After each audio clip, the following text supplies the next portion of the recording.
state is failing because the role that they're supposed to play vis-a-vis us is control. They're supposed to make sure that we don't revolt. You know, that we don't get so fed up that we're willing to fight and fight till we win. And so in that regard, they're failing. You know, their control mechanisms like education and the police are not working as well as they used to. And so I think they're on that course to failure. I just think we got to ride that road and keep pushing them till they fail. Yeah, I guess I'm kind of standing pretty much in the agree, but the not standing fully over there because even though I think that the social movement definitely exists, I think that some people don't know about it. Some of the people who are most affected by the social ills of the country don't know that it's there. So I feel like you said, I like the growing part of that because I feel like there's a lot of growth that's needed. So. 70,000 people in Madison, Wisconsin, they took over the state capitol. For a week.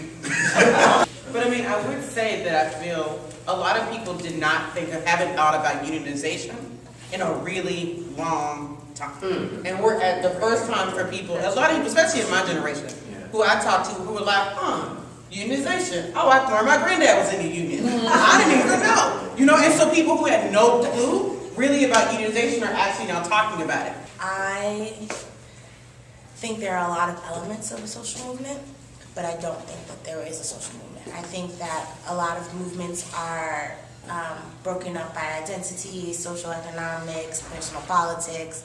So when I think social movement, I think of a collective force, and I don't think that we are collective at this moment, so I would not be able to say that there's a social movement in the United States.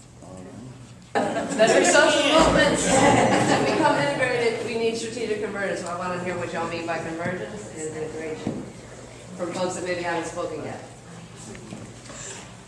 Well, I mean analytic. I mean how we think about the set of assumptions that that undergird this. I mean in terms of our practice, how we move in the world, and the fact that these struggles have to be very integrated and intersectional, and that doesn't happen off the cuff. We need to be strategic about it.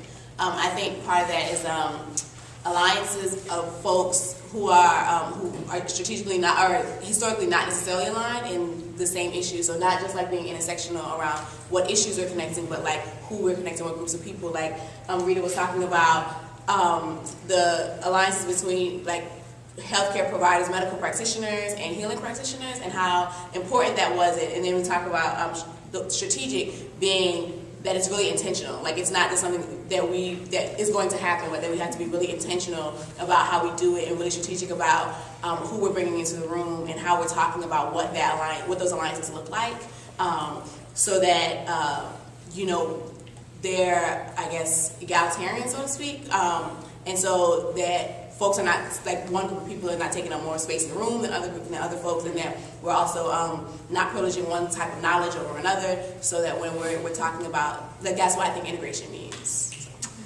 And I agree with Tamika.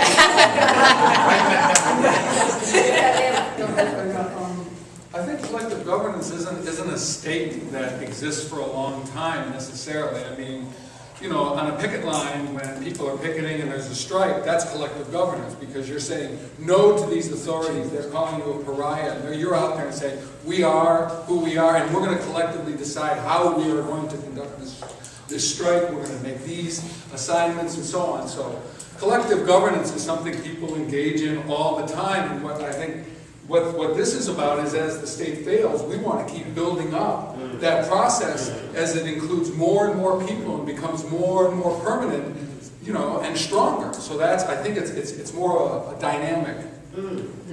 Well, okay, so I'm still at this end, but that just lends to say that you can be at this end and still have another opinion.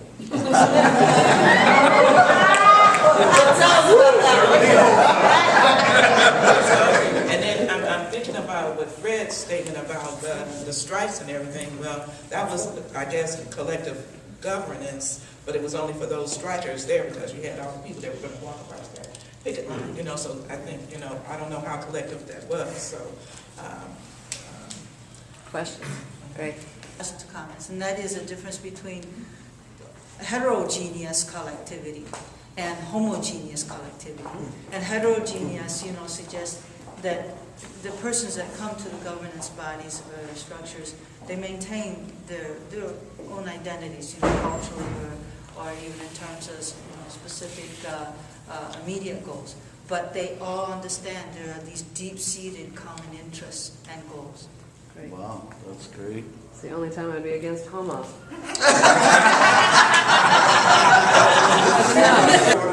Oh, God. I think, for me, the issue here is the S on the end of strategy, and it's also the conversation about what is strategy and what is tactics. And so it's a question of, to me, trying to clarify that for all of us. And so when I think of strategy, regardless of sort of, I think of the intention that these different, the development of our social movement has to lift up, in particular and explicitly, those that are most oppressed, most exploited, who tend usually to be people of color, sometimes in colonial situations, but certainly that the demands coming from there elevate the entire social process. So that's why I think it's a strategy. But I think there are multiple tactics, and that all have to be played out and all have to be accepted. So that, to me, part of that is really a question of definition, and also what you're talking about. What is the context that we're using? So. But I figured I'd take this stand, so there you go. Gabriel? Well, so as a countervailing point to this, I think that if we're going to have multiple social movements, those movements are going to develop their own strategies. And the challenge is going to be how we integrate a variety of relationships across and amongst movements, and figure out ways to multiply those strategies, because the movements themselves are going to have different strategies based on their objectives. And I think the real challenge is going to be how it is that we weave those together in such a way to build more of a national or international process that has a collective heart to it, even if we don't have the same sort of individual movement-oriented goals. And so if we're talking about movements, I think there's got to be strategies for those movements. But if you figure out the way the one big one,